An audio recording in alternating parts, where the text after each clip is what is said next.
Hello friends, నేనైతే ఈరోజు మంగళగిరిలో వెంచేసినటువంటి శ్రీ పానకాల లక్ష్మీనరసింహ స్వామి గుడికి అయితే వెళ్ళాను.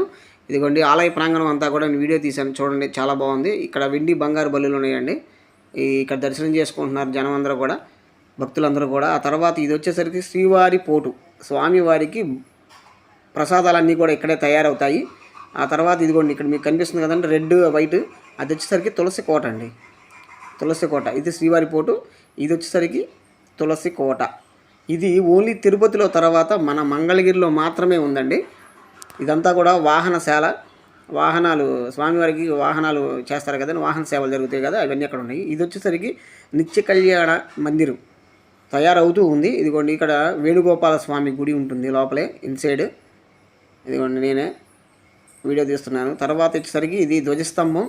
ధ్వజస్తంభం నుంచి ఇలాగా లోపలికి వెళ్ళిన తర్వాత మనకి జయ విజయులు దర్శనం అయితే చేసుకున్న తర్వాత మనం శ్రీ పానకాల లక్ష్మీనరసింహ స్వామిని అయితే దర్శనం చేసుకుంటాం లోపలికి. అయితే నేను వీడియో అయితే తీయలేదు, ఎందుకంటే వీడియో అవైలబుల్ లేదు కాబట్టి, ఎలో లేదు కాబట్టి నేను తీయలేదు ఫ్రెండ్స్. ఇదిగోండి ఈ పీఠం మీదే స్వామివారికి నిత్య కళ్యాణం అయితే జరుగుతుంది ప్రతిరోజు.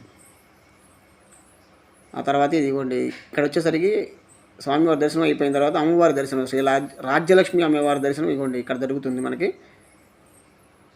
నెక్స్ట్ వచ్చేసరికి ఇక్కడ గరుడ విగ్రహం ఉంది, చాలా బాగుంది. నెక్స్ట్ ఇదిగోండి మన గాలిగోపురం. ఈ గాలిగోపురానికి చాలా ప్రాశస్త్యం ఉందండి. క్రీస్తు శకం 15వ శతాబ్దంలో ఈ గాలిగోపురం అయితే కట్టడం జరిగింది. తర్వాత 16వ శతాబ్దంలో రాజా వెంకటాద్రి నాయుడు కట్టారు. తర్వాత